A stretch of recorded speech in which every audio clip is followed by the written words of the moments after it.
मुंबई में एक धारावी इलाका था जहाँ पर सब झोपड़पट्टी बनाकर गरीब लोग रहा करते थे।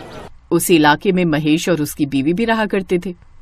उसका एक 10 साल का बेटा था जिसका नाम उन्होंने बड़े ही प्यार से अमिताभ बच्चन की वजह से विजय रख दिया था।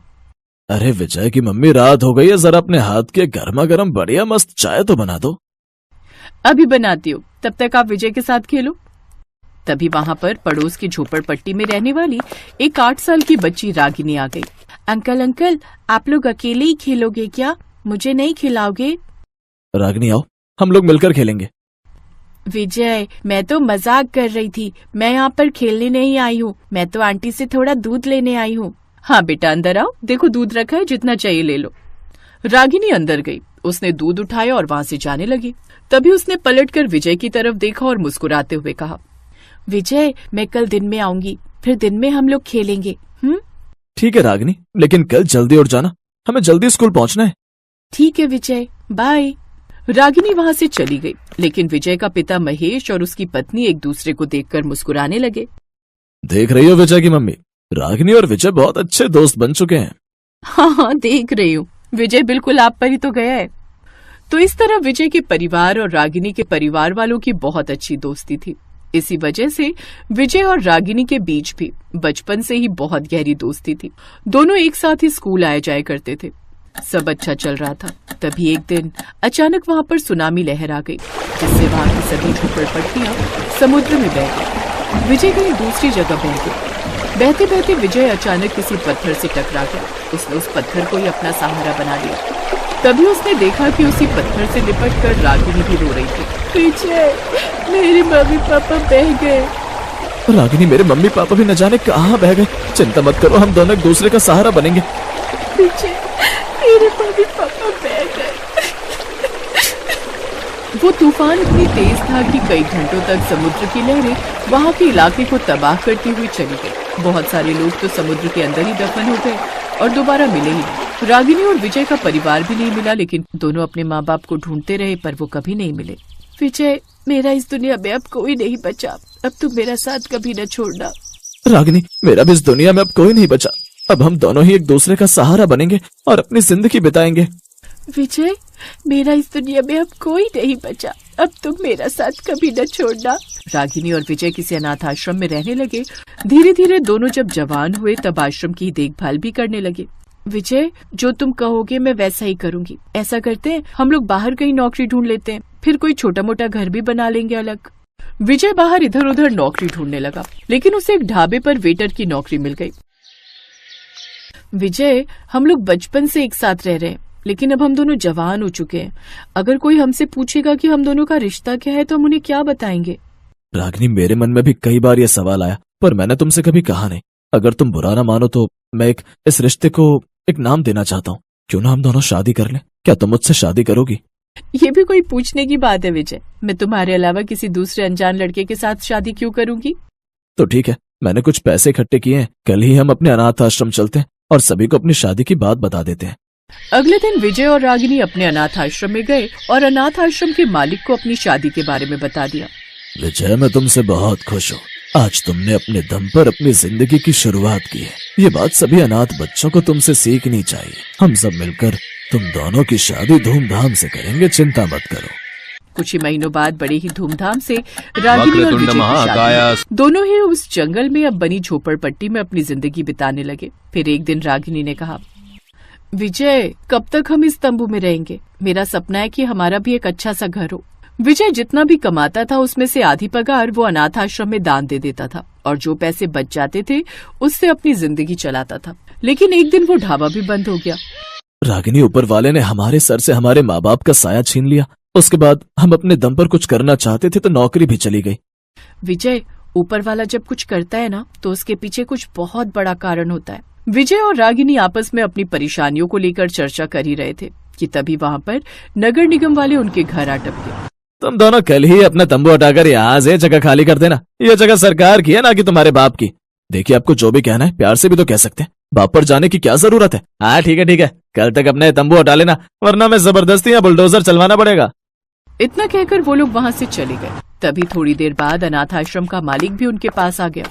विजय बेटा, किसी ने जानबूझकर हमारे अनाथ आश्रम में ड्रग्स और अफीम रख दिया और हमारे अनाथ आश्रम पर रेड पड़ गई। वो जगह हमसे सरकार ने छीन ली है। उस आश्रम में रहने वाले सभी बच्चे एक बार फिर से अनाथ हो गए। देखो सारे बच्चे बाहर खड़े हैं, बेचारे कहाँ रहेंगे।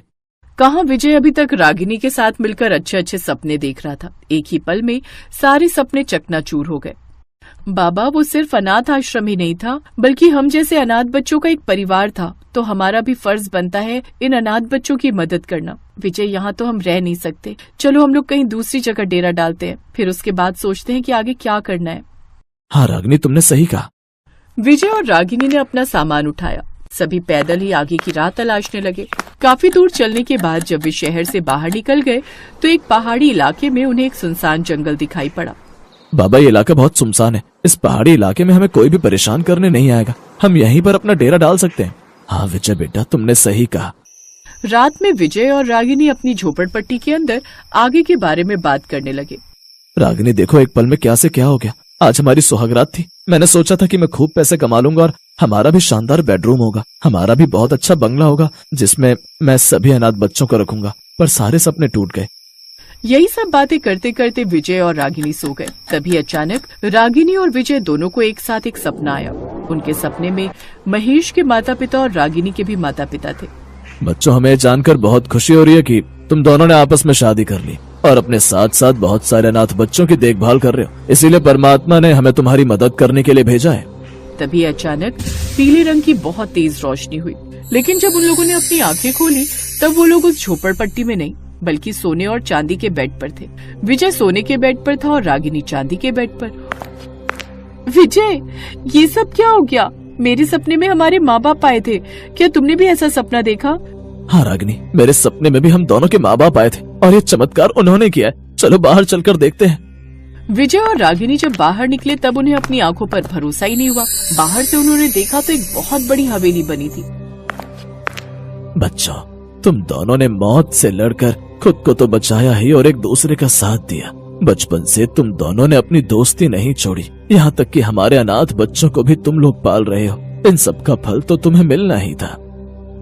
विजय, मैंने कहा था ना कि ऊपर वाला जो भी करता है अच्छे के लिए करता है। भगवान ने हमारे माँ बाप के जरिए ये चमत्कार किया है। इस हवेली में धन दौलत सब कुछ है। विजय ने उस हवेली में एक अनाथ आश्रम और एक बहुत बड़ा होटल खोल लिया और खुशी खुशी अपनी जिंदगी बिताने लगे।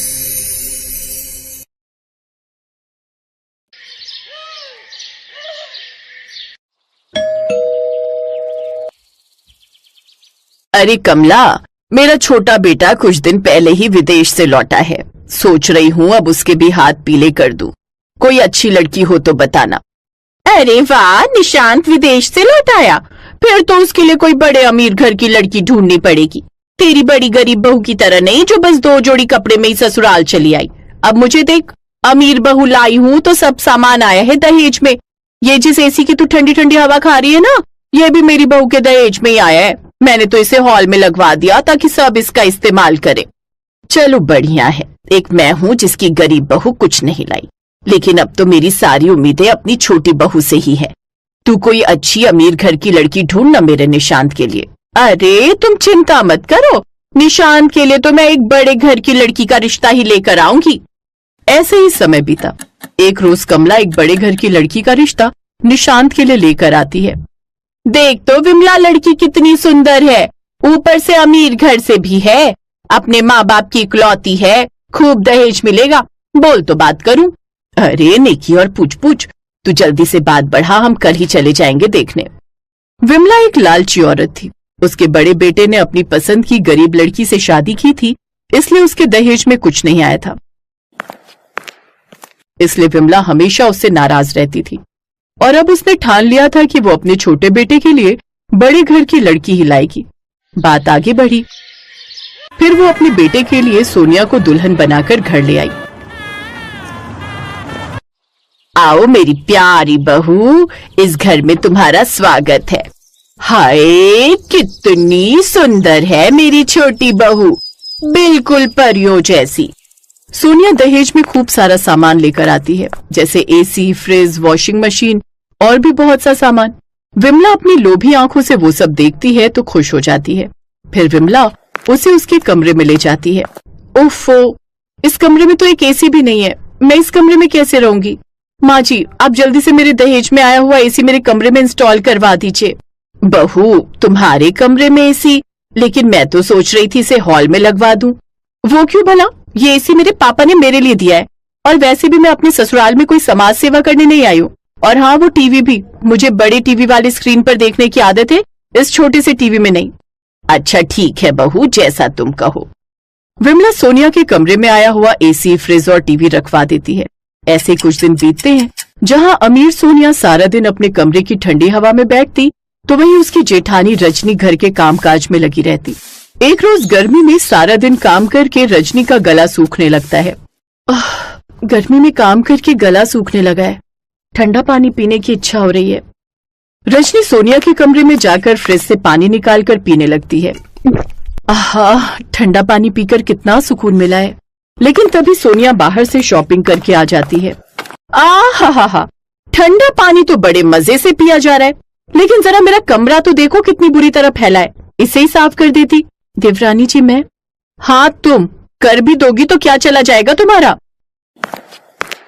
ठीक ही तो कह रही है छोटी बहू, वो बेचारी शॉपिंग करके थक कर आई है, तो तुम उसका कमरा साफ कर दोगी तो कौन सा गुनाह हो जाएगा। चल अब जल्दी से इसका कमरा साफ करके झाड़ू लगा दे, और हाँ, फिर फिनाइल डालकर पोछा भी लगा देना। जी माँ जी। सोनिया को अपनी अमीरी और सुंदरता पर बड़ा घमंड था, तो वहीं रजनी दिल की बहुत अच्छी थी, लेकिन उसकी ये अच्छाई किसी को नजर नहीं आती और उसकी सास हमेशा उसको बुरा भला सुनाती रहती। एक रोज सोनिया सज धज कर तैयार होकर फिल्म देखने जा रही होती है। उसे देख रजनी ने कहा, देवरानी जी, मुझे भी बड़े दिन हो गए बाहर गए हुए, और मैंने तो आज तक सिनेमा हॉल भी नहीं देखा। अगर आपको बुरा ना लगे तो क्या मैं भी आपके साथ चलूं? तुमने अपनी शक्ल भी देखी है, ऊपर से कपड़े तक पहनने का सेंस तो है नहीं तुम्हें। अगर मैं तुम्हें अपने साथ ले कर गई तो जानती भी हो मेरी इतनी इंसल्ट होगी, इसलिए ज्यादा बकबक मत करो और वही करो जो तुम्हारी औकात है, इस घर के काम। सोनिया के चिल्लाने की आवाज सुनकर विमला वहां जाती है। क्या हुआ? मेरी अमीर बहू गुस्सा क्यों हो रही है? फिर सोनिया विमला को सारी बात बताती है। ये सुनकर विमला को गुस्सा आ जाता है। तेरी हिम्मत कैसे हुई छोटी बहू से ऐसा कहने की? अरे तूने अपनी काली शक्ल देखी भी है? ना जाने वो कौन सी मनहूस घड़ी थी जो मैं तुझे अपने घर की बहू बना कर ले आई। चल जा, घर में इतने सारे काम पड़े हैं, उन्हें खत्म कर, फिल्म देखने जाएगी मनहूस कहीं की। रजनी रोते हुए वहां से चली गई और घर के काम करने लगी। गरीब और काली रजनी के साथ हमेशा ऐसे ही होता था।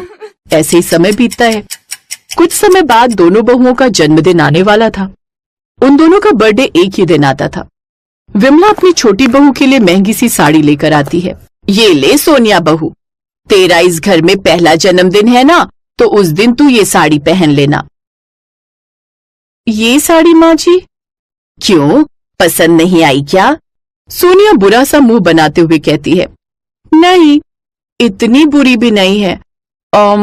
लेकिन वो क्या है ना, शादी के बाद ही मेरा पहला बर्थडे है ना, तो डैड ने मेरे लिए स्पेशल चांदी का सूट बनवाया है एक महंगे फैशन डिजाइनर से, तो इस बार तो मैं वही पहनूंगी।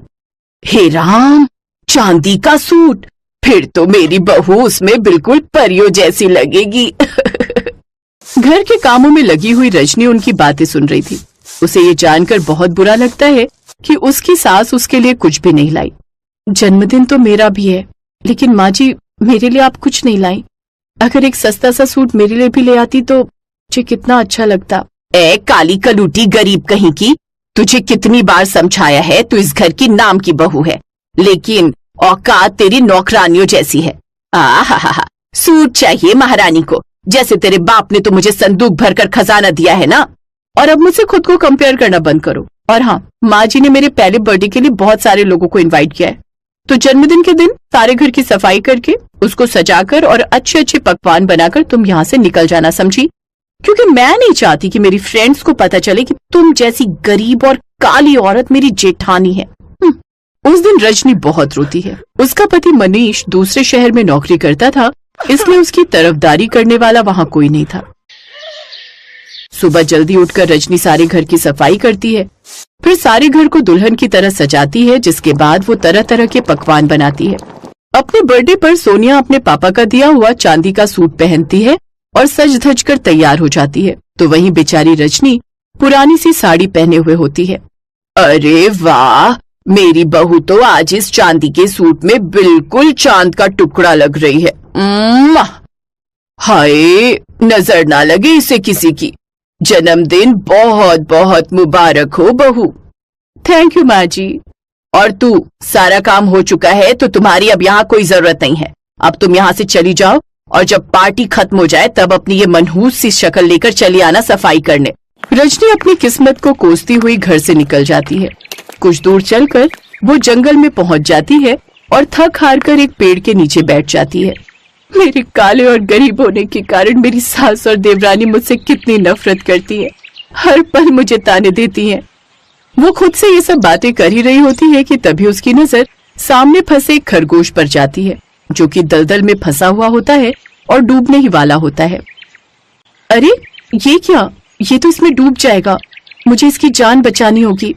रजनी जल्दी से उस खरगोश की मदद करती है और उस खरगोश को बाहर निकालती है, लेकिन अचानक उसका पैर फिसल जाता है और वो खुद ही उस दलदल में डूबने लगती है। बचाओ, कोई बचाओ मुझे।